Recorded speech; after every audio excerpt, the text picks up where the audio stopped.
up, beautiful people? Can everyone hear me clearly? Okay. What's up, beautiful people? And welcome to the celebration of 10 years VRT Sandbox. My name is Ren Elisabeth Kambote, also better known as Ren Mbote on social platforms. And maybe you know me also as the host of the podcast What's Up with Ren. I'm also the producer of that podcast. I also want to welcome the people who are following us through the live streams. To you as well, welcome. And today we're here, of course, to reflect on the past and explore the future, but also showcase all these stories of innovation. And let me tell you, this will not be your average tech event. We will not do long, boring exposés. We're gonna keep it short and sweet. And we will also just showcase the most pertinent and exciting elements that we have here today. The team has worked really, really hard to make this all happen, so I'm really grateful for that.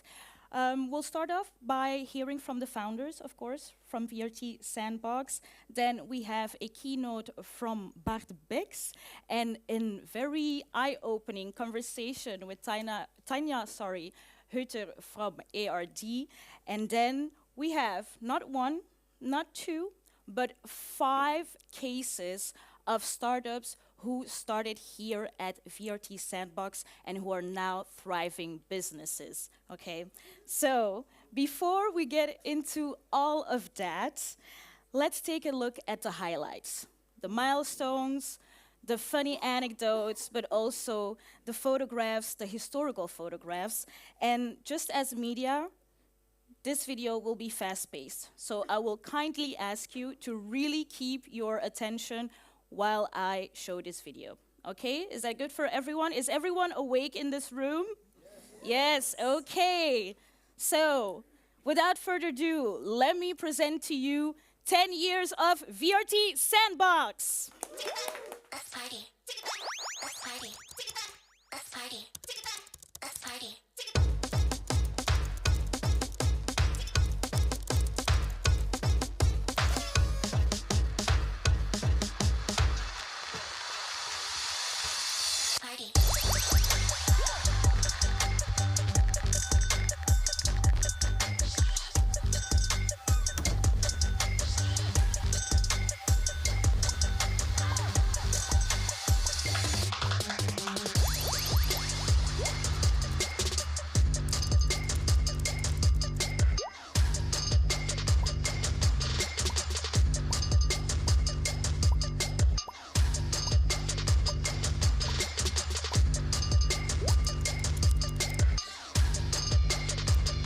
اش خصك باش تصاوب واحد الطاجين خصك بزاف د الحوايج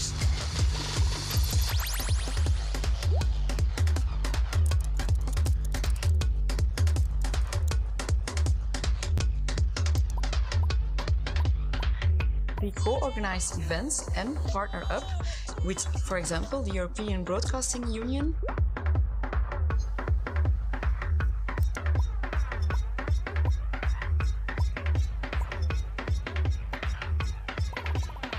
Ja, interessant om zoveel verschillende makers te zien en verschillende mensen.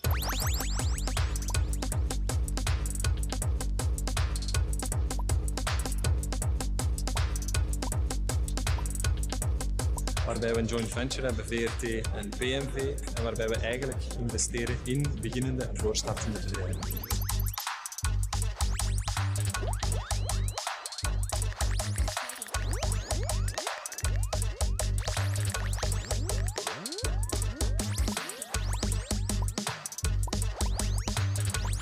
That's why we're part of Stadium, unique piloting program. We're excited to bring you, the media sector and investors together to boost media innovation.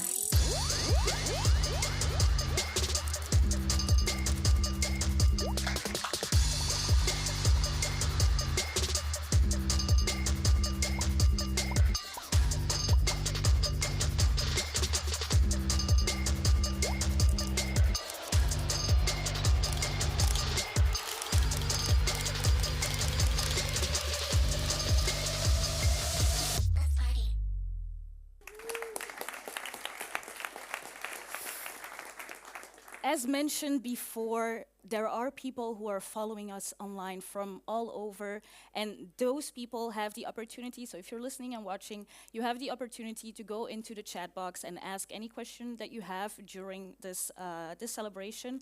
And also for the people here in the room, you are not at a disadvantage. You will also have the opportunity to ask questions, but I will ask you kindly to wait for the microphone to be in the room so that everyone can hear your question clearly. Is that okay? All right. Now, let's take a look ahead, right, at the future of media and innovation. And for that, it is absolutely an honor to introduce the ones who have started actually VRT Sandbox. So I would like a warm welcome for the head of VRT, Stan Lanen, and also the head of VRT Sandbox, Peter de Pape.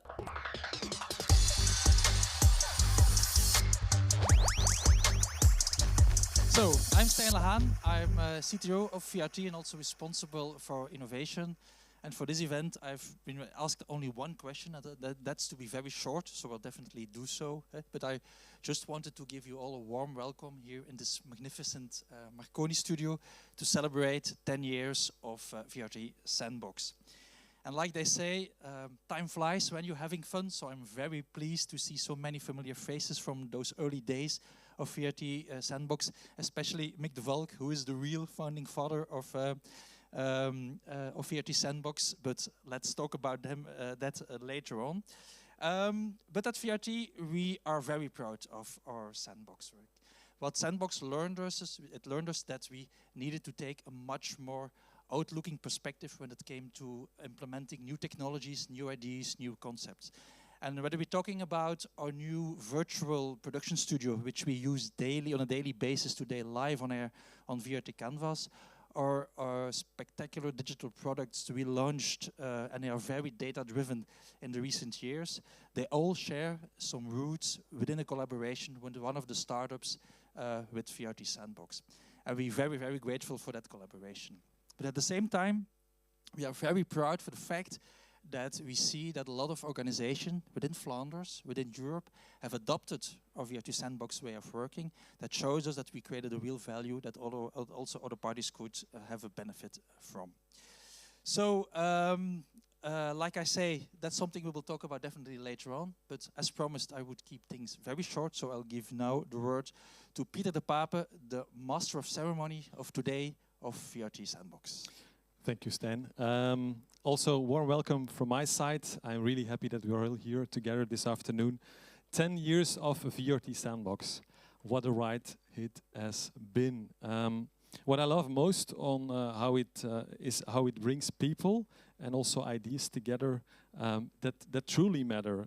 For example, Wobby, which works on misinformation via open data, or to name another one, MegaFind, where we test for the very first time conversational AI at VRT. These aren't just concepts, these aren't ideas, these are real, tangible things that we test out and that we use in the way that we work, create, and also consume media today, but also tomorrow. And if we go a step further, we have programs like Stadium that we've built, where we go out and search for the best scale-ups, the most promising scale-ups throughout Europe. Also, that is something that I'm really proud of. And we not only innovate with them, we really try to search for the boundaries of where media can go. So that's something that I really like about what we're doing with the whole team. And looking ahead, I'm of course very proud of what we've built together with you also. But I also know that this is just the start. I really want to keep diving and keep thriving in thoughtful and sustainable innovation. We need to foster the ecosystem of Flemish startups, but also European startups in Flanders and so across Europe. So together, I think we can create media that is ready for the future. That's where we go for. Thank you for being here and enjoy the show.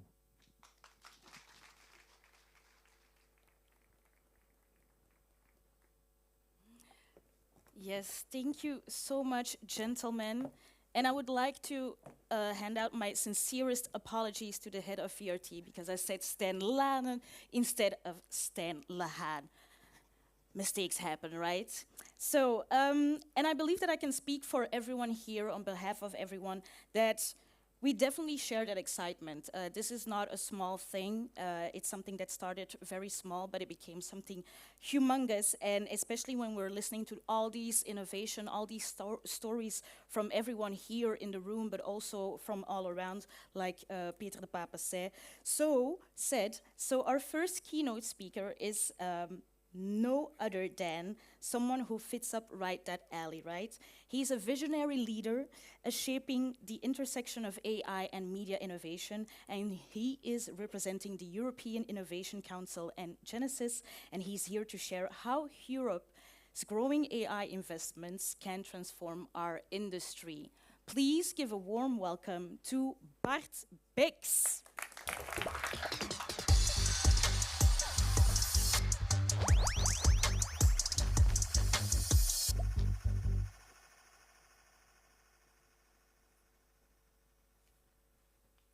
Hi everyone, happy to be here. A couple of weeks ago, Peter and Sein called me and they said, well Bart, could you give a talk? We have our 10-year anniversary event and could you talk about Europe and geopolitics or geotechnology and link it somewhat to AI and media? I said, okay, I can do that. And then they told me, yeah, can you do it in 6 minutes? And I say, hey, I'm from Limburg, you know, that's like 3 minutes for the rest of you. So I got 8.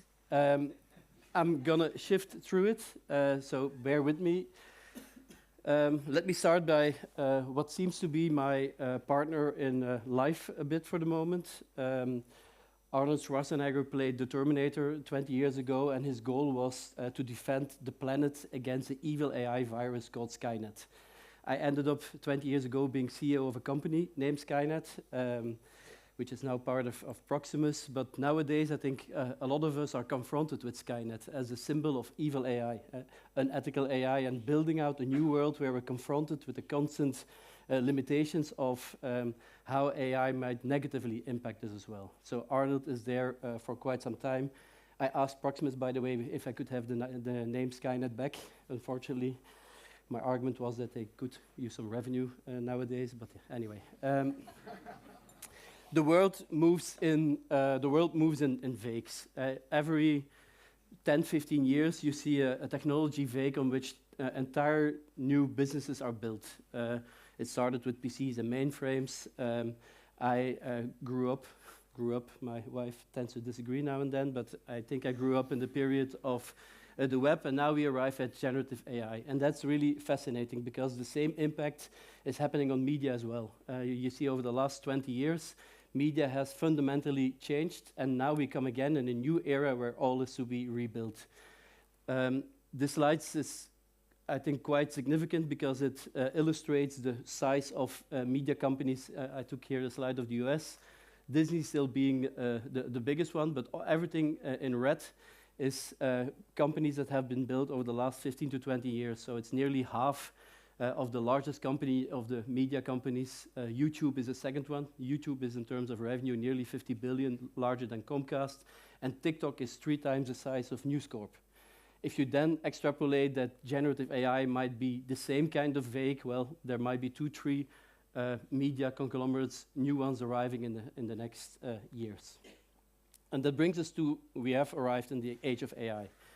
And what is somewhat particular, and I like this book because it was written by a trio of authors, one being Eric Schmidt, who kind of represents Google as startup, corporate or investor, Kissinger, who passed away end of last year in terms of policy and politics, and then the dean of MIT. And that's basically representing all factors that are important to build an ecosystem. The economy, policy, and research. Until now, tech, and especially US tech, always stayed out of the policy side. Entrepreneurs and startups became corporates, became investors. They were often built on research, but now we have arrived in a period that tech is also becoming policy. Mark Andreessen, it's a guy on your left. He wrote at a certain moment a tech manifesto stating that all tech will be positive. It will solve the problems of the world. It will have immense solutions, and there was quite some criticism against it. I think sometimes rightfully so, because there's also some narcissism related to it. I lived in the US for partly for 5 years. There is some self-declared elitism there. Even I moved there at the time because I thought that I would enter into a world where global impact, positivism, and entrepreneurship would come together, and all the rest wouldn't matter. It's not completely that. Musk, of course, is the second one now arriving. He's representing, I think he's the entrepreneur from our era. How can you build 6 companies? He's only 54. How can you build 6 global companies and then transform the American government and do them all at the same time? And then the guy at the right is David Sachs, who's now, I don't know if you're familiar, he's like Musk, an ex-PayPal guy, and he has now been declared or announced to be the Czar, the guy who will be leading the US policy for AI and crypto. So suddenly we have the US government policy being led and highly stimulated by entrepreneurs. That's, I think, the first time that it's happened in that way, and I think it will have a lot of impact. So does Europe have a chance? I was, when I came back like 7 or 8 years ago from the US, I was invited at the European Parliament to speak about that, and they asked me, Bart, what should Europe do? And my answer at the time was, just get out of the way. It was not my best answer, especially, unfortunately, it was recorded and used against me now and then. What I meant is we could do things by getting out of the way, by decreasing regulation and seeing regulation as a positive thing. You can also see regulation to build elements. Elon Musk, we talked about him. Without regulation, NASA would be non-existent because 90% is procurement. You can build a story around that. Now, there's 2 things that we have to be careful of. One is we are really great in research, Belgium also in Europe, but 95% of research is unused. It's patents that are sleeping. 95% sleeping, and already there we lose 15 to 20% compared to the US. And second part is, especially in the era of AI, a bit more complicated in a way that usually you had technology ideas, then they are funded by investors or venture capital, and then they make deals with corporates. In AI, it's a bit different because it's the corporates who act as the investors. It's Microsoft that invests in OpenAI and Amazon that invests in Anthropic and so on. It's Meta doing the investment. And that creates a bit of an issue because those corporates now, they have access to the data, they invest, and then they have the power to distribute. Microsoft can distribute OpenAI and all of their products. And why is that a bit complicated? Because this is a chart of companies that are worth more than 10 billion, and that are created in the last 50 years. On the left, you have the US, and on the right, you have the EU. So it's not going to come from the EU corporates, right? And so I believe that policy can and needs to be there, because otherwise we can never do something against this imbalance. How can we do that? One of the things is to have a relentless focus. I think there is not enough focus on AI from people who are leading our companies.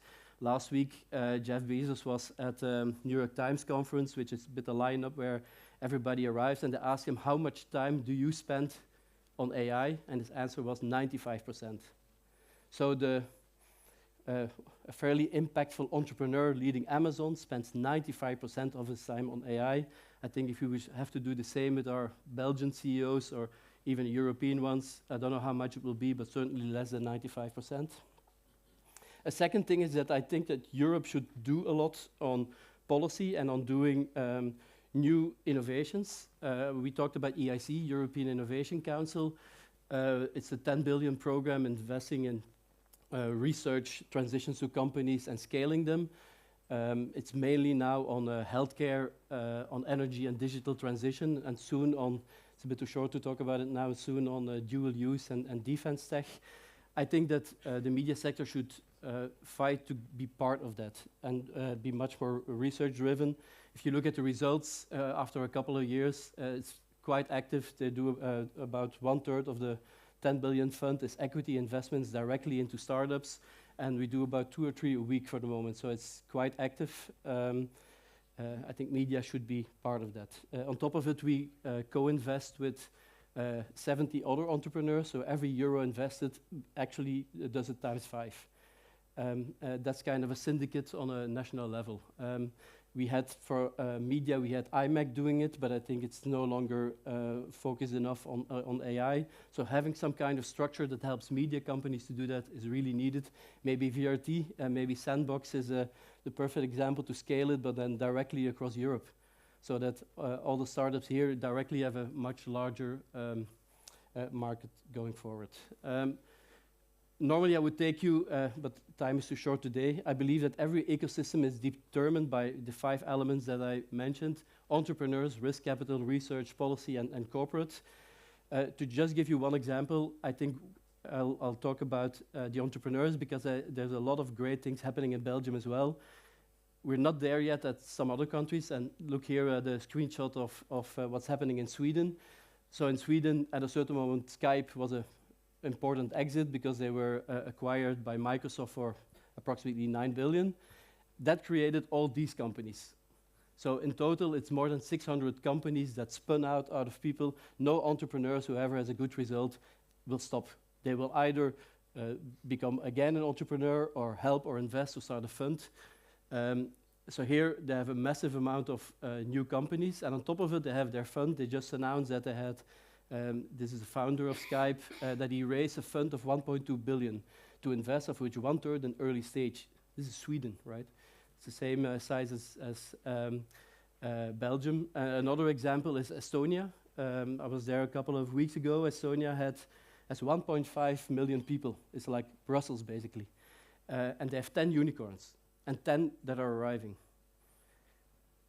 We also have a couple of good things, Brussels and Ghent. I know there's a lot of people from Antwerp and from hometown Limburg here, but the 2 where that's happening most is Antwerp and Brussels. And I think we have to wait. We need the time for these big exits to happen, because that will be the main impact on the entire ecosystem. Now, to end up, Peter asked, can you look at what you did in your life and then give one advice? When I was writing it down, I was thinking, no, not that I'm old, but that there's a lot of stuff that you can get involved in, but mainly I think that we should not listen to too much advice. I see a lot of young entrepreneurs here. There's a new era coming. There's a lot of people who have a lot of advice. My advice is go explore. Nobody knows exactly what is going to happen. Probably the most impactful entrepreneur was completely wrong on self-driving cars. The guy in the middle just had the Nobel Prize. It's the one working on neurology who got the Nobel Prize for working on AI related to it. The market is entirely open. That's so fascinating. The AI market is, Sequoia made a map. These are all the companies on applications and developer tools and data and media that were created and that had a certain size. And these are the ones at similar size on AI, meaning all open. That will, for the next 15 years, that will not happen again. It's an entirely open space for people to take it. So that's my only advice. Don't listen too much to everyone and go explore. Thank you. Thank you so much, Bart Becks. That was a lovely keynote. And with that, we have officially kickstarted this event, I would say. And I just want to ask the audience, is it okay if we ask our first question from the people who are online instead of who are here in the room, unless there is a very urgent question that someone wants to ask Bart Becks right now. But I would also tell you that, of course, we have plenty of time to do these questions face-to-face during the networking session afterwards. So, is that okay for everyone if we ask the questions from the people online? Okay, thank you. So I will look at my colleague or the team member, Magnus. Hello, hello. Question that came in, Bart, for you. How can Flemish media companies better position themselves to compete with major American platforms? Good question. I think all of the above. I don't think there's one magic element, but I would really look at all these 5 and then build it around the media companies. At this moment, I think there's a lot of ideas. Sometimes because of the linguistic element, we start out too small, while it takes just as much effort of conquering Flanders than it takes to conquer a larger territory. On venture capital, I think there's a lot that we can do much faster. We created this SaaS fund with quite some entrepreneurs called Syndicate One. I think that just with the people in the room, you could create a Syndicate One for media, so that there's much faster capital that can be invested in young entrepreneurs, and then have it supported by policy to grow as quickly as possible. And then ask everybody, we have a new government coming, just take away all the barriers that make it too complex. Take it away, take stuff out, not even create new things, just take stuff out so that entrepreneurs can be entrepreneurs. Thank you so much for that answer. Give it up for Becks once more.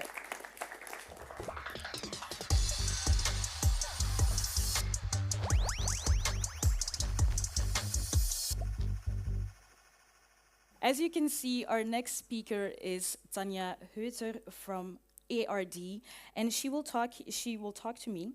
We did have the talk, sorry. I'm scrambling all my words today. I don't know what's going on. Let's say it's the weather. I'm not a cold weather person, but we'll get there. So next up, we'll be discussing a vision for a future without apps. We're all used to apps now, but what if there aren't any apps anymore for media consumers? So what will happen when they shift away from these apps created by media? And the media expert and head of ARD Distribution Board will share some practical insights on how to stay relevant in a post-app world. And also, what is a post-app world? Can we even imagine that today? Unfortunately, Tanja couldn't be here with us physically because she had due to personal reasons, but I had the pleasure to talk to her beforehand, and this is the conversation that you can follow now.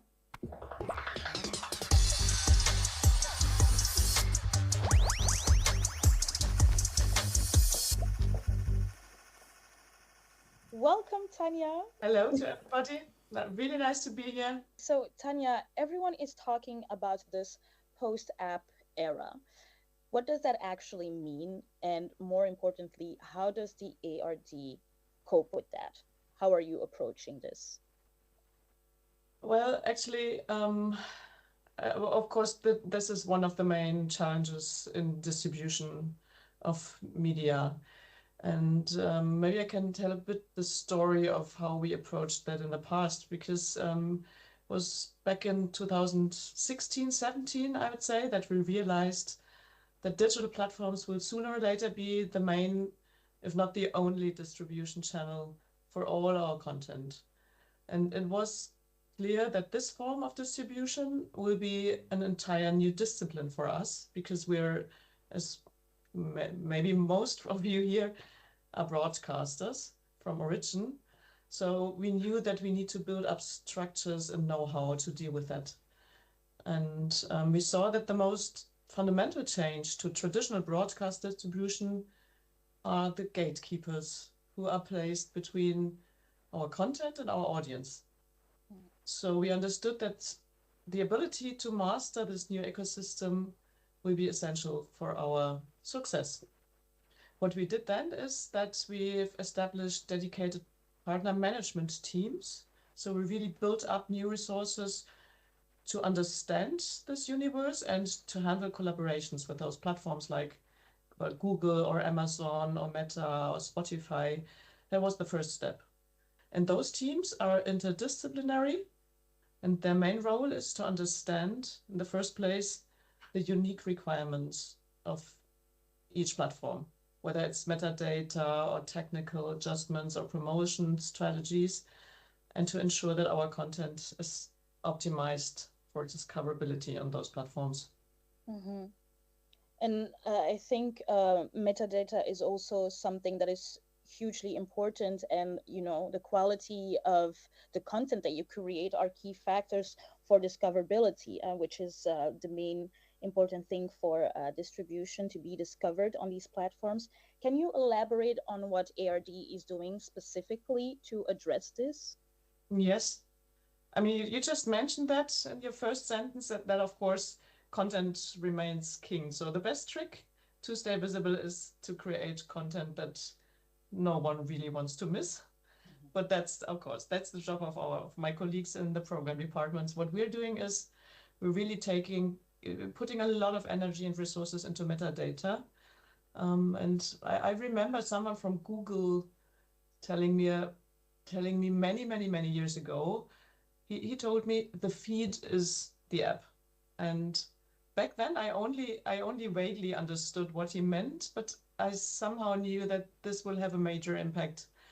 So we really started like 5 years ago, we started to take care of our metadata feed. And what this means becomes pretty clear today, because if you switch on your television, and if you have a smart TV, for example, or a connected TV in your living room, and you switch on your television, what do you see? It always depends, of course, on the model that you have, but most likely the majority of the screen is covered with single programs coming from various media companies and platforms, and look all the same on the interface. And you still find app icons, but those are more and more disappearing from the home screen. So if you want your program to be found on those screens, then you need to provide a metadata feed. That is the trick to really transport your content into those interfaces. And the better the metadata, the better the findability. So metadata is really becoming a crucial element in how content is ranked and how it is discovered. So for now, and I think also the time ahead, my advice would be to allocate a good part of distribution resources on this metadata feed. Mm-hmm. Even though that your department might not be the one who has to create the content, but do you know any specific types of content that works really well on these new platforms or in these new formats? And how is ARD adjusting to those requirements in terms of content? So in general, I think we can see an increase in video consumption. But for example, search remains really important for us when it comes to news, and search engines still rely heavily on text.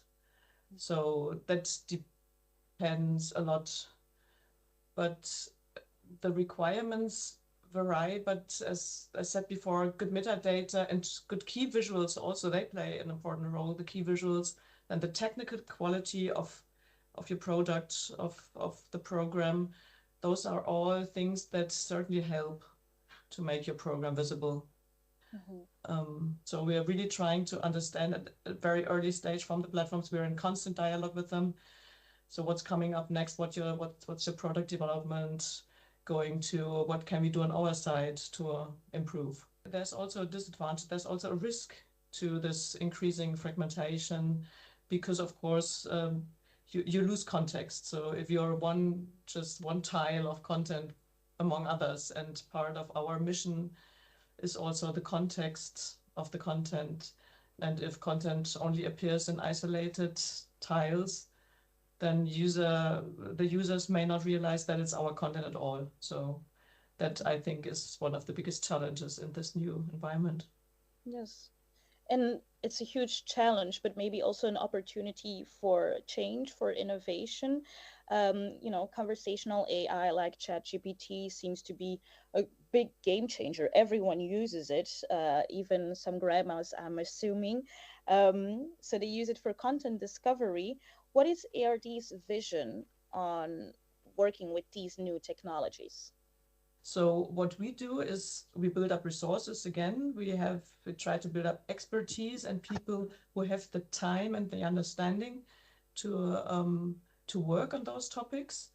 And we are really actively seeking the dialogue with the big platforms to understand where their way is going to. And that's not so easy at the moment in Europe, because the huge companies, the big companies like Google and Amazon and also Apple, they haven't really launched a lot of their products regarding AI in Europe, also because of regulation. So it's a bit of a black box still. One good thing that we see, one interesting thing, one advantage and one chance that we see is that what is going to play an important role is trust. Because with AI-generated content flooding the internet, trustworthiness becomes even more valuable. And this is something that is part of our mission. So we as public service media, we are of course investing a lot into credibility and responsible journalism and quality journalism. We have always done that, and we see that platforms are seeking, or they're really integrating signals into their algorithms to detect trustworthy content. And this could be a real asset on our side. So we're trying to add, again, metadata. We're trying, for example, just one thing, we're trying to add information on our journalist, on the author of a specific piece into the metadata to like make it distinctible to other content that might be generated or generic. Yeah. Great. And finally, let's look ahead. Maybe it's not all doom, but what advice would you give other media companies navigating this shifting landscape? Build up the resources that have the time to do it. So it's all about know-how and expertise. And that's, of course, that's not easy because everybody is looking for those people. So they're hard to get. Give them time. Then dialogue with the platforms, with other media companies, make alliances. There's no point in trying to make a master plan for the next 5 years. So move fast. Move fast, as it is always required in this fast-paced environment. Thank you so much, Tanja, for taking the time for sharing these very interesting insights, and we'll sure hear from you soon, maybe a couple collaboration between VRT and ERD. Thank you so much. Well, thank you, everybody. Have a very great event. Yes, Tanja Huether from ARD, everyone. And now we will hear from the two who have actually kickstarted VRT Sandbox. No one other than Floris Dalemans, who really witnessed this, this media innovation from the very, very beginning, from its early years. And Peter de Pape, that you already have seen and heard earlier, who has been steering the ship for several years now. So, and they'll share their unique perspectives on how it all began. And let's just give them a warm welcome, yeah? Peter de Pape and Floris Dalemans. Floris. Hello. Hello. Hello. Yes, in English. In English. I will switch to English. Very good. Can you take us back to the very beginning? How did you even first get involved with VRT Sandbox? Well, we had a fairly small team working at VRT on innovation, and we love to break stuff.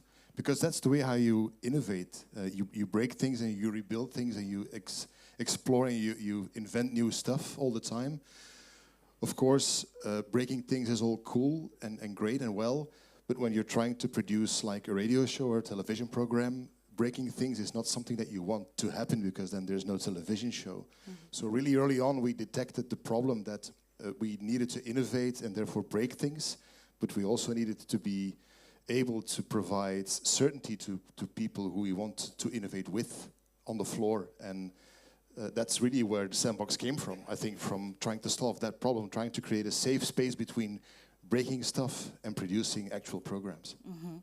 And yes, when you started, it was here on the 3rd floor. When you started it was near the cafeteria. I don't know if it's left or right from here, but I know there are probably pictures, because it really started in a sort of a black box, dark room kind of things. The thing is, it's on the 3rd floor, but not in this building. It's in the other building, right where the Maes is. People who know VRT know more or less where that is. We got the picture here. We got there was a roommate available for us to host the first sandbox. Of course, this was just a used office space. It wasn't funky at all. It wasn't really clean, for that matter. So it really needed some paint.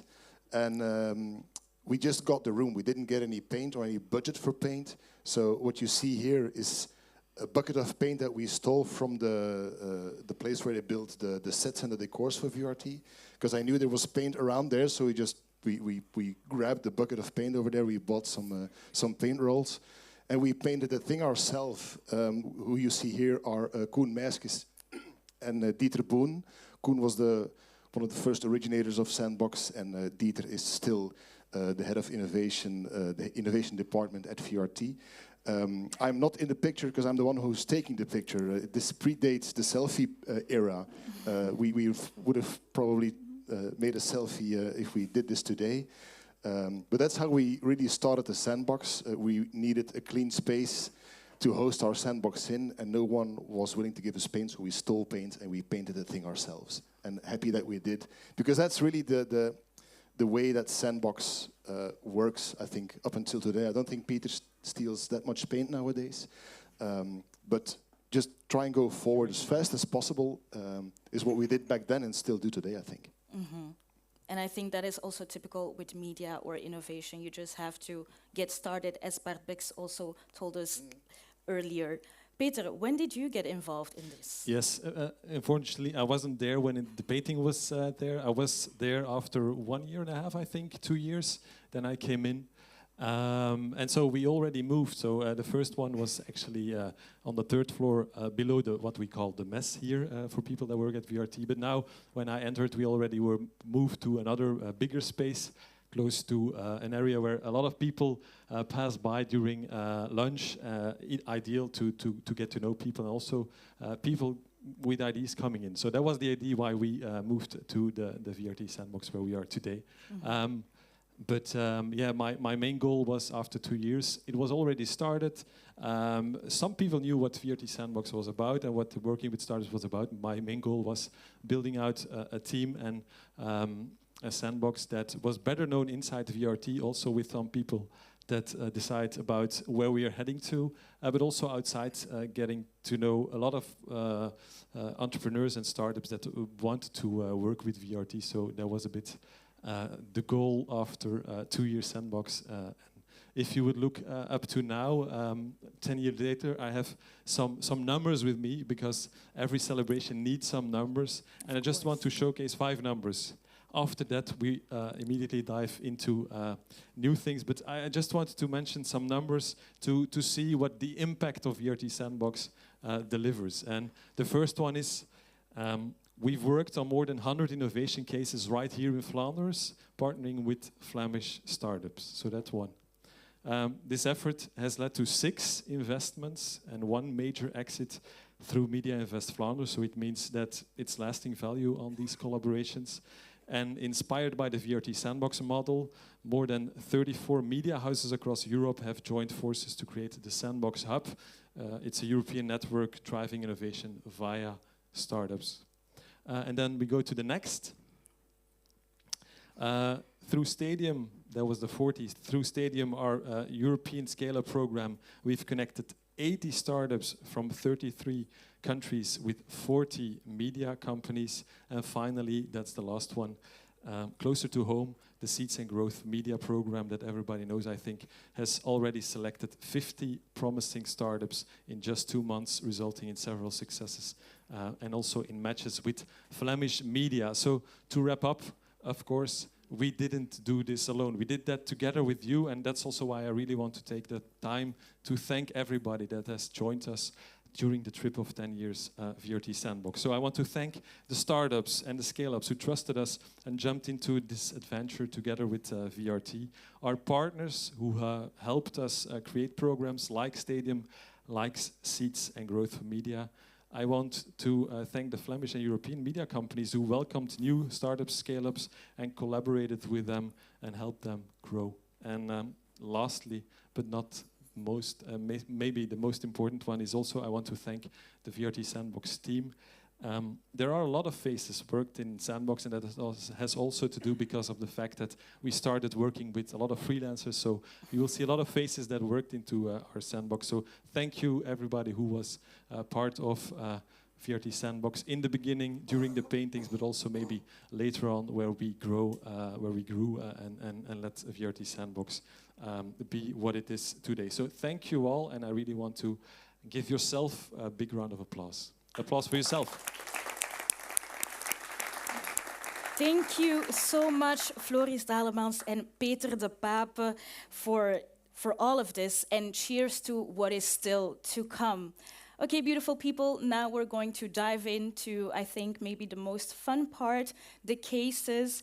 We are here to introduce the several startups that jump-started right here at VRT Sandbox and who are now thriving businesses, as I said before. And it is my pleasure to start off with ML6 and Scribewave. As a machine learning engineer for two companies, ML6 and Hugging Face, Niels Rogge democratizes open source AI models through contributions on GitHub and makes sure that everyone can benefit from the latest models. And then we have Scribewave, that was founded only last year in 2023 by the hands of Ulysse Maes. What began as a hobby automatically transcribed, what began as a hobby swiftly blossomed into a thriving SaaS platform. I think y'all know better what it means. But for those who do not know, it is an online platform that uses AI to automatically transcribe audio and video files and add subtitles in more than 90 languages, including Flemish. So during this short period of time, Scribewave has attracted over 2,400 users and recognition from media players like De Morgen, VRT, of course, and Woestijnvlies. Please give it up for Ulysse Maes and Niels Rogge.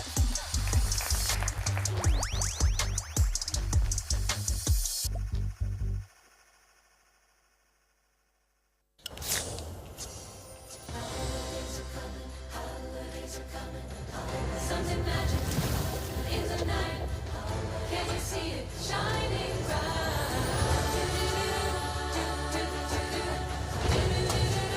Always Coca-Cola. Holidays are coming, holidays are coming, holidays are coming, holidays are coming, holidays are coming. This is Coca-Cola's latest global ad campaign. And all video footage is generated with AI. We don't know which models they used for this. It won't be OpenAI Sora, because that just released this Monday. But as you can see, generative video AI exists, and it is already used today. And Niels and I will today share our excitement about the improvements in generative video AI. Yeah, so this is just to give some comparison what we had just 3 years ago. So 3 years ago, if you just wanted to generate an image of Steve Jobs using a Windows PC, this is what you get. So it looks horrible, right? If you go to the next slide, this is what we have today. So these were actually all generated with an openly available AI model. It's called Flux. For example, if you want to generate a cat made out of oranges, nowadays we just have stunning images, and it's actually not limited to images, it's also extending now to video generation. So for example, this one is an example that I took from Meta's movie gen model, which was released this year. Well, they actually didn't release the model, they released the whole paper detailing everything. For example, if you give a text prompt to generate a monkey who is playing with a ship, this is what comes out. So this is already quite incredible.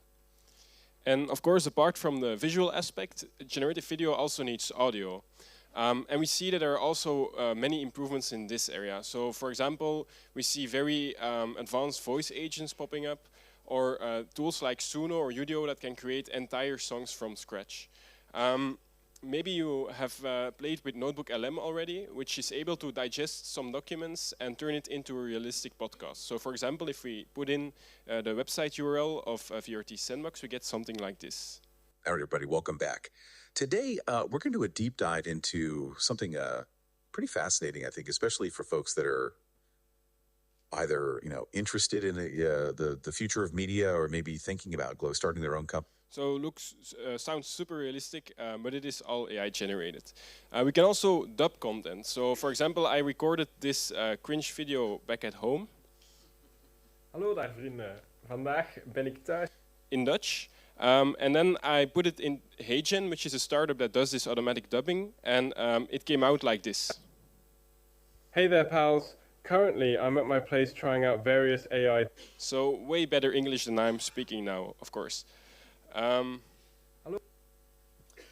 Yeah, and so these are just some other stunning examples that I found just last week, because these things get released every single week. We see new things coming out. For example, this is an example I took from a Chinese startup, which is able to animate characters. So for example, if you have this character, you can just, via text prompts, decide what the character should do. For example, putting her hands on her face, make her look sad, or make her sit down. So yeah, this all becomes controllable right now via text prompts. Or yeah, you can make her walk forward, as another example. And yeah, we actually now also have novel interfaces. This is an example I took from Kling.ai, which is a Chinese startup as well. China is actually developing a lot of cool stuff. For example, here, yeah, you can just basically decide how objects should move in a video. If you want the car to move across the street, the guy to the right and the dog to the left, yeah, you can generate a video like this. And apart from purely text-based standalone tools, there are also integrations that plug into your current workflows, such as Firecut, which is a very popular plugin for Premiere Pro that edits your timeline while you're looking at it.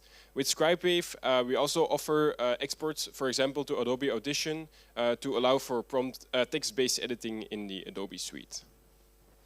Yeah, this is, I think, my most important slide. It's just to make the distinction clear between open versus closed source AI. I think all of you know OpenAI because they created ChatGPT, but despite the name OpenAI, they are a closed source company. Yeah, the name is a bit unfortunate because they actually initially wanted to do OpenAI. So what is a closed AI company? It's a company where you basically just pay for using an AI model. So for ChatGPT, nobody really knows how the model works. They just hide it behind some servers. You send your text prompt to it, and you get some text back, for example. And there are many, many other players out there, like, for example, HeyGen is a closed-source AI player, and so on. So the cool thing is they manage everything for you. But on the other hand, you also have what is called open AI. And yeah, one of my employers, Hugging Face, is actually in the center of that. So it basically means that people have access to the AI models. You can just download them onto your computer. And so it's great for things like data privacy, because you're not sending over your data to someone else. You can just download the model onto your own device and start training it. So yeah, I recommend you to check out huggingface.com. Currently there are already more than 1 million openly available AI models on there. So yeah, Hugging Face can be considered a bit as the home of open and collaborative machine learning. So yeah, why is open AI important, you might think? Well, there are a lot of reasons. I think one big one is that we want to avoid concentration of like having just a small amount of companies like OpenAI and Anthropic having the power over these powerful AI models. We want to avoid that. We also believe that if you do AI in an open way, it enables more progress. For example, the transformer, which is powering ChatGPT, was open sourced by Google in 2017. So without Google open sourcing this, there wouldn't have been a ChatGPT. And yet it enables more transparency, and also, for example, Mark Zuckerberg says that it's also making things more safe because everyone can just hack around on these models and find holes in them. And last but not least, let's not forget that not all AI is generative AI. There are also more traditional object recognition models, segmentation models that are doing great things, such as SAM2 by Meta, which may help you as a video maker tremendously to automate boring manual tasks. So time is running out, but thank you for your attention, and we're happy to chat after the presentations are over. Thank you. Thank you so much, Niels, Rogge, and Ulysse, Maes. Are there any questions in the room, quickly? No? If they're not, we're going to move on because we are running out of time, but no stress. So the next one is a very particular one. The founder worked here for several years as a researcher and a fact checker and a data journalist at VRT News. His startup, Wobby.ai, has secured 1.1 million euros in seed capital investment a couple of months ago, and now they can continue its mission to fight misinformation. So please give a warm welcome to Amra Dorjbayar.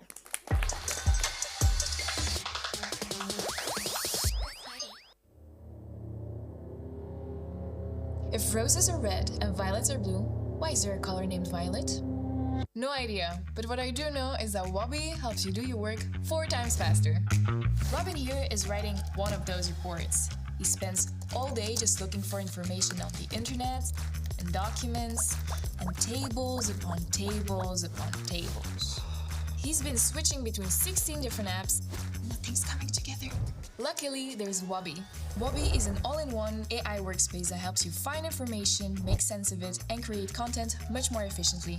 You can use the internet, your own documents, and even data from official sources. You research, analyze, write and edit, all within the same intuitive workspace. And yes, voila. Now, that wasn't so hard, was it? Wobby. Insights you need, speed you want, results that matter. Thank you very much. My name is Amra Dorjbayar. I'm the co-founder and CEO of Wobby. And I'm very happy to be back in this building. It always kind of feels like a second home because the idea of Wobby was started in this building with a very simple idea. What if we could connect all the world's, factual data and make it easy for journalists to search them and ask questions and hopefully create really impactful news stories. That was the idea. Looking back at it now, it was a bit of a naive idea. But exactly 2 years later, if you go on our LinkedIn page, it seems that things are going really well. We just closed 1.1 million seed round. Our team is growing. We're winning pitching competitions, getting featured in newspapers, also being invited by the US government to showcase our solution to make data more findable and easy to analyze, so it looks everything is going great.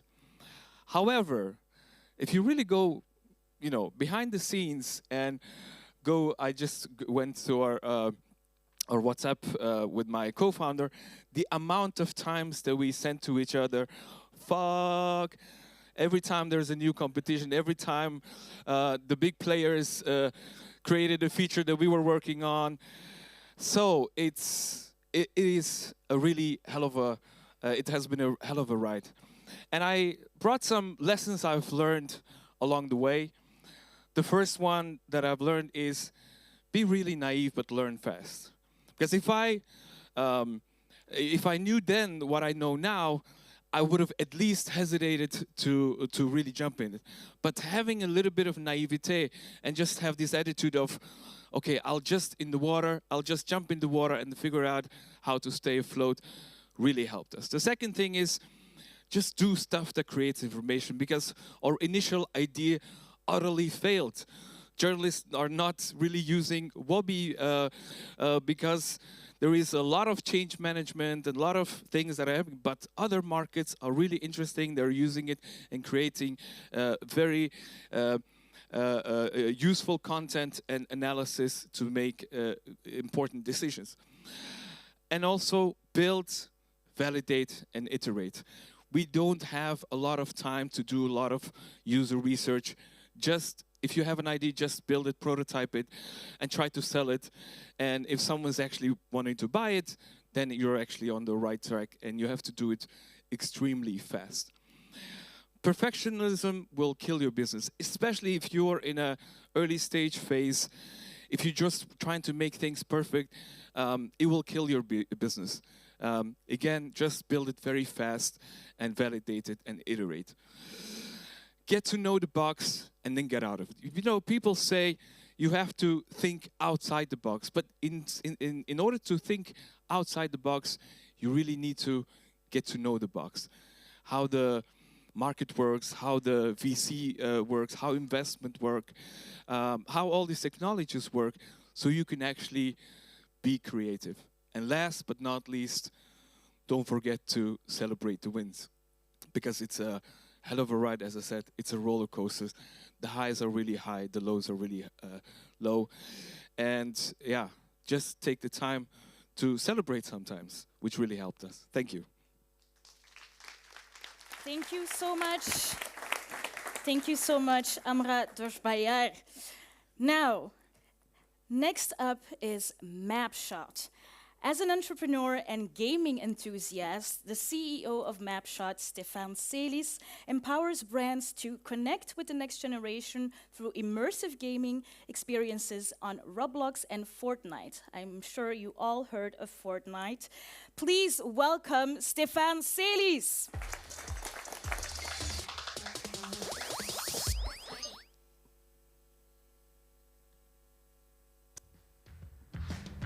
So I'm Stephan, I'm co-founder of Mapshot, and we build games on Roblox and Fortnite for big consumer brands that want to stay in touch with the next generation. We've done this a lot in the local market in Belgium for brands like VRT, Proximus and so on, but we're also doing it more on a European level for the Olympics, for Pringles, for Red Bull and other brands. And our story starts from the notion of the youth is going away from traditional media. They don't watch television as we used to do as kids. And the younger the kids are, the more likely they are to play video games instead of watching a TV show. And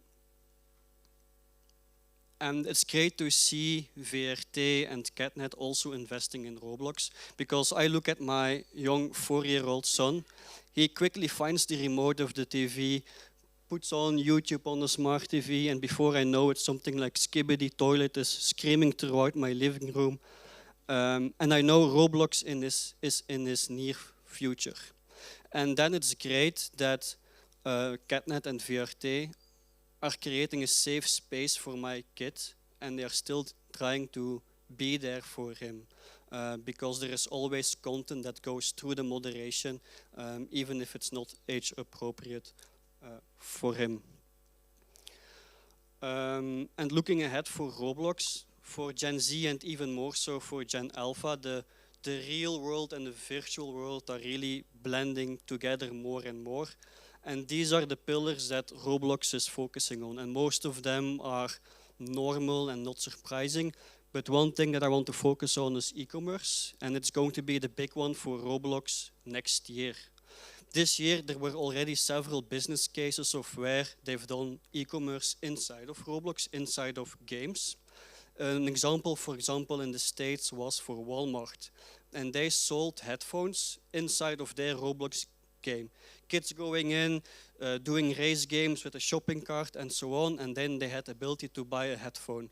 And that headphone was a digital version for their digital avatar, but also immediately a physical one sent to their doorstep.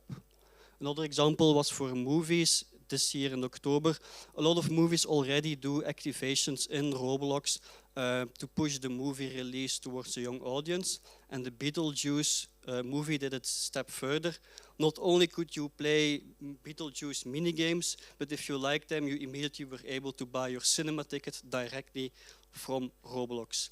Beginning of next year, there will be an official Shopify plugin for creators in Roblox, and I do expect it will change a lot of e-commerce if you're talking to a younger generation, Gen Z and Gen Alpha. I brought with me a quote, and it says, if you don't own your brand on Roblox, the Roblox community will. And it's true for both Roblox as well as for Fortnite. Top and on the left are all Roblox games, bottom on the right are Fortnite games. And I intentionally picked for the Roblox part all Belgian examples, and many of these companies probably don't even know about Roblox or what it is. These are all unofficial games. None of these were created by the brands that they represent or the IP owners in question. Some of them were very passionate hobby creators, like Plopsa Blocks is a full recreation of Plopsaland in Roblox.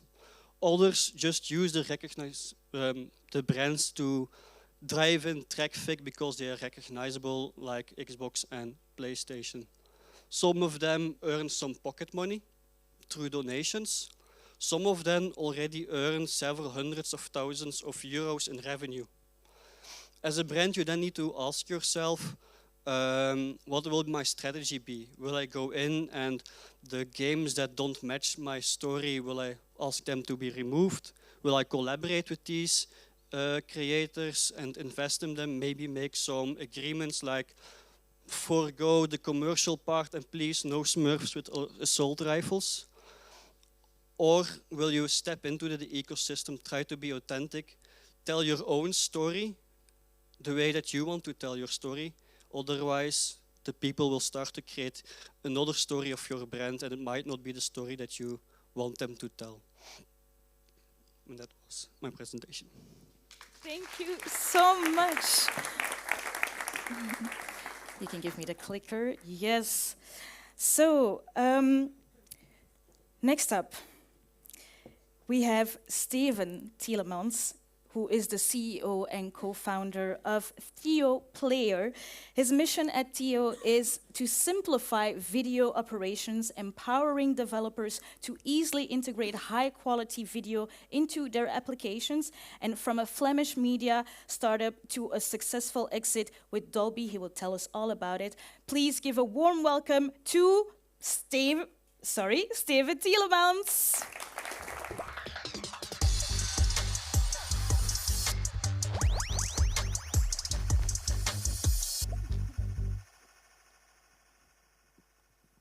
I'm sure you were wondering why this couch was here. So, welcome, Stephan. Thank you for having me. So, let's take a moment to travel back in time, shall we? And see what the evolution was of THEO technologies. I have 4 pictures that I will be sharing with you, and I will be handling the clicker. This time it will be much easier. So, let's start with the first one. So, we see this picture that is showing a recognizable example for the audience where streaming fails, such as the recent Netflix live event failure from this fight. I haven't watched the fight. Did anyone watch the fight? No? Only one person? Oh, a couple. Okay. Can you explain us what the problem was? Mm-hmm. So, doing video streaming well is hard, especially live streaming, because the internet is never developed to do video streaming. The internet is developed to show static web pages and these dancing GIFs. But today there are more than 5 billion people connected to the internet, so it's actually a great medium for content owners to stream their content directly to the end viewers. Mm-hmm. However, consumers, you, me, everyone here, we all expect that whatever device that we have or wherever we are, if we are at home or if we are in the bus, we all expect that we press that play button and that video starts playing smoothly. Might look simple. Well, it's not. That is complex. There is technology behind it. And that's actually what we do at THEO. And even the big tech giants, they struggle with this. On the image, you indeed see the Netflix case. Netflix last month trying to live stream the boxing game between Mike Tyson and Jason Paul. Well, it was not really Netflix and chill, I would say, what they did there. So what we do at THEO is we help media and entertainment companies actually to avoid exactly this. Okay, wonderful. Next up, we have this photograph. So you started THEO in 2012. This picture screams 2012. It takes us back to the early days of THEO Technologies. Can you tell us a bit how you started the company? So THEO was indeed founded in 2012, 3 founders. And one of the first projects we did was Volley TV. So the Belgian Volley League, they wanted to live stream their games directly, not depend on the broadcasters anymore, who are only broadcasting them a couple of times a year. And we were technical partner in that story. So that means we were really sitting next to the field with our laptop. We were getting the cable of the director, and it was then up to us to make sure people could watch these games live and afterwards on demand. So early days of video streaming, I have to say a little bit startup, chaotic style. As a company, we never made a lot of money with Volley TV, but we learned a lot of it because we were confronted with the problem, the challenge that we actually solved later ourselves. Why is video streaming so difficult to do it well? You had to stream in multiple formats, you had to use multiple video players. There was still something like Flash around that you had to use. So we had an idea, a vision can we not do this simpler? One video player that works everywhere with one streaming protocol without Flash. And engineers, as we are, we dived into this. We hacked something together, kind of prototype, not fully functional, but good enough to show to companies out there. We then had the opportunity via iMinds to actually pitch this to the big technology companies in the US, in San Francisco. So we went over there. We sit together with Apple, with Twitch, with Facebook, with Amazon out there. And we got very good feedback from all of these companies about our technology. They said like, cool, we want to start using something like this in the future as well. But we need this as well. So a very long list of things, and well, we had nothing of all this. So it was not the right time yet to sell to them. But when we then came back to Belgium, for us, this was the validation that we were looking for. We really knew, like, okay, we are onto something. We need to focus on this. Their list of requirements became our product roadmap, basically. So we decided to fully switch to this video player technology. It still took us like a year and a half to really come on the market. And then in 2015, we came on the market with our first product, THEO Player, and that's actually when the real growth story of THEO started. Yes, because you then managed to attract some major players globally. How did you navigate this growth phase? Because you said you started from nothing, and then there were all these requirements. How did you manage that? Yeah, it really took off at that moment. As THEO, we managed to sign up big tier 1 media companies all over the world, like brands like NFL, NASCAR using us, Sky. In Belgium, VRT is using us, but also like Netflix, Telenet, Play Media are using us. Then we got on the radar of big technology companies out there. I remember like Twitter reaching out to us just via our website. Hey, we like what you guys are doing. Can we get some information? Can we have a chat? Of course we can have a chat. And they became a customer afterwards. Google was picking us up, mentioning us in their developer conference without us knowing. Is this really nice if this is happening? Because we were still a startup of 3 people at that moment. So we further scaled the team, sales, marketing, engineering, support out there.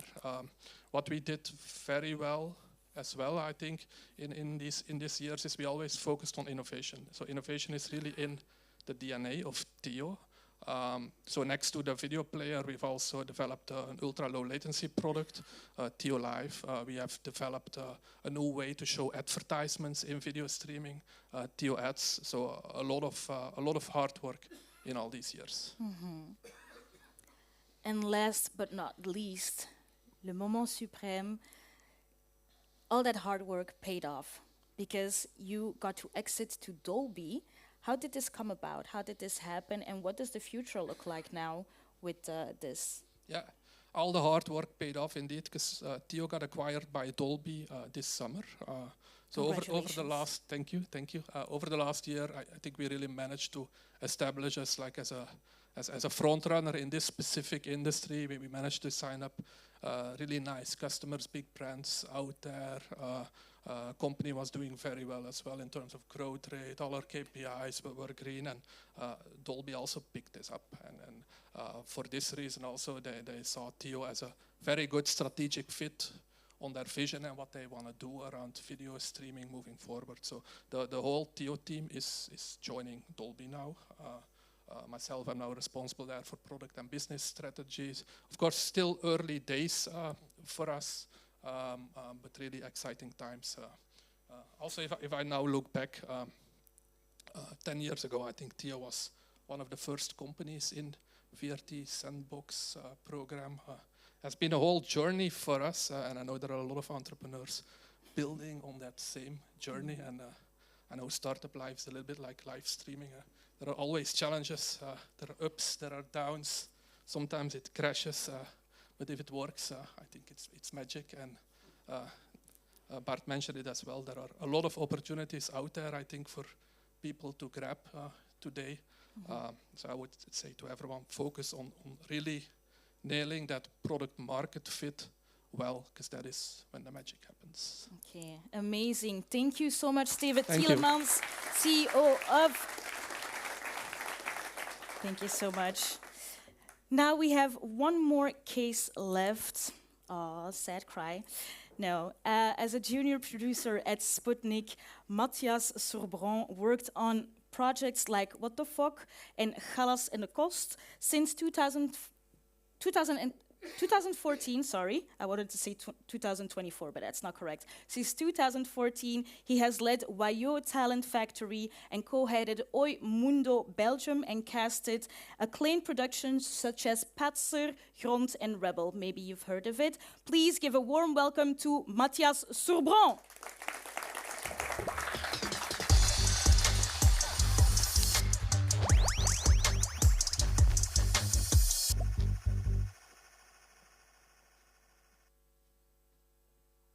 Yo, ik ben Quentin. En ik heb één hele grote droom. Een boomhut bouwen. En jullie kunnen op mijn vingers kijken totdat de boomhut af is. Let's go! Hey, maar ik ben getraumatiseerd.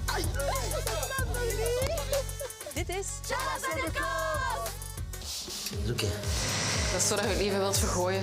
Mijn fucking leven, who cares? Keep the fucking grip, oké?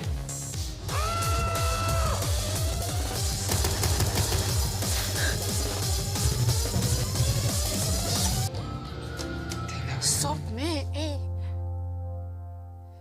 Je kunt het niet zomaar uitmaken met mij, hè? Zo gaat het toch niet, mijn vrienden? What the fuck? Hi everyone. Today I speak behalf Sputnik, a production company that loves to create and produce digital-first content and experiences for specifically young audiences. As you could see in our show reel, the last many years we have been creating TV shows, series, specifically with a focus on young people. One of them was What the Fuck. I think it was about 7 years ago when it started, when we made a remake of Scam, and we did it a little different. We used the 360 approach where we told the story in 3 layers. Specifically, there was the real-time clips. So at any moment in time, during 10 weeks, we would drop a clip on a platform called whatthefuck.be, where young people could comment on the clips and they could see it. So there was always a little tension, when would the next clip be. One of the other elements in the storyline was we had Instagram accounts from our characters that told also pieces of the story and that were immediately connected with your audiences. And the third layer of storytelling that we used was we had real-time extensions. So, for example, if in the series on the 12th of December at 4:30 there would be a concert, so the clip would drop, and at the same time, sometimes there would be also a real concert going on, and the fans could attend. So it was all with the purpose to get out of the idea that people could experience a series and that there would be the boundary between fiction and reality was gone. Some of the other series you could see were, one of them was Galas en de Kost. It's one that we dropped last year at VRT Max, and it was for the first time that we made a series, I think, in Belgium that specifically targeted the community of people with a Moroccan background in Belgium. So we went on a holiday with 6 people with Moroccan background, and we went to research their roots. So it was a nice trip they made, but for the viewers it was also interesting to see role models with Moroccan background standing up, and it opened a lot of doors. Also a lot of people came to the platform of VRT Max to broadcast it. So what we do is we tell stories, that's our goal, that are inclusivity and warm and welcomes actually everyone, but with a specific core.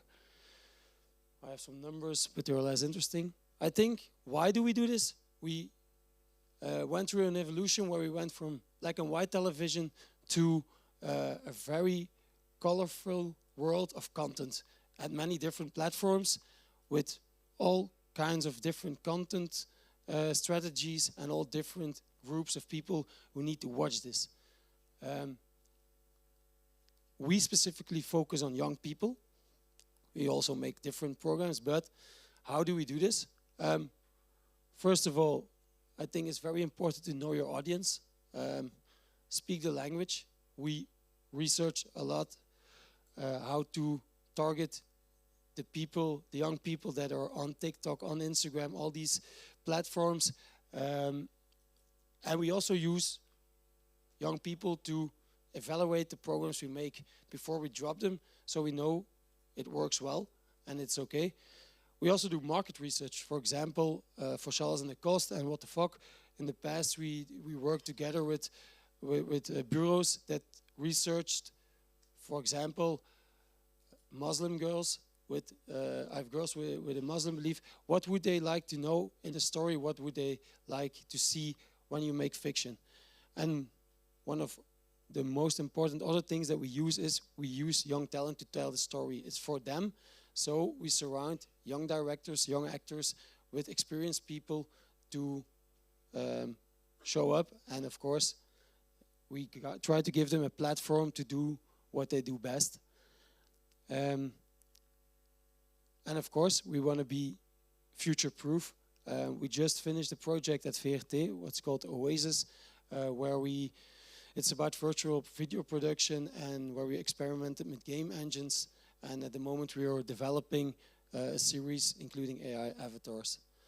And to finish up, keep your core message in mind and your audience. I think young people are very sensitive for what they do, what they are told to do. So know exactly what they want. And of course, like this, we can keep on telling stories to an ever-changing media world. Thank you. Thank you so much, Mathias Sourbron. You can give that to my colleague, and I will just take this. Thank you so much. All right, we have come at the end of the celebration, but the celebration won't end here because we have our networking opportunity later on, which is also on the 3rd floor, right? Yes, just you'll see when you get out. I will remind you, well, I will tell you later. First off, I want to thank you so much for bearing with me through the technical difficulties that I created myself. And I also want to thank you for your attention and for your enthusiasm. If you have any more questions for the speakers who were here, you can ask them later on. For those who are online, maybe you can look them up on LinkedIn and all other platforms to ask your questions directly. We thank you so much. I thank also the technical team who made this all possible and everyone who was part of this. So a round of applause for yourself. Let's party. Let's party. Let's party. Let's party.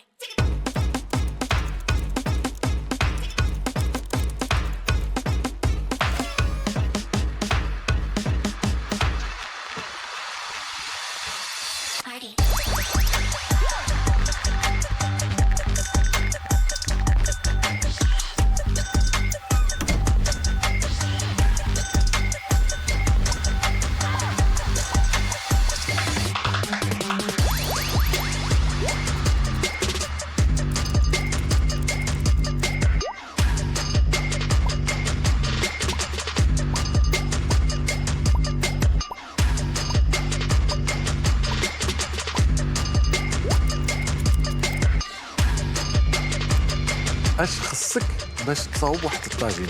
خصك بزاف د الحوايج.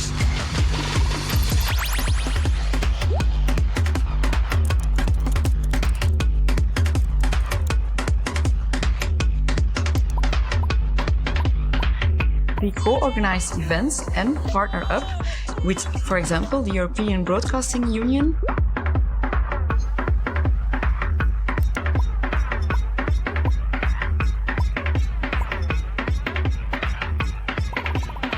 Ja, interessant om zoveel verschillende makers te zien en verschillende mensen.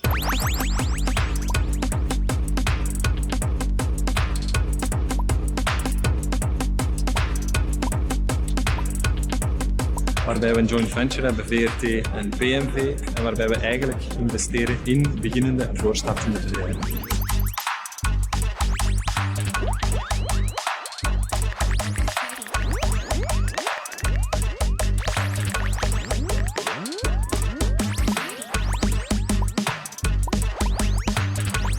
That's why we're part of Stadium, unique piloting program. We're excited to bring you, the media sector and investors together to boost media innovation.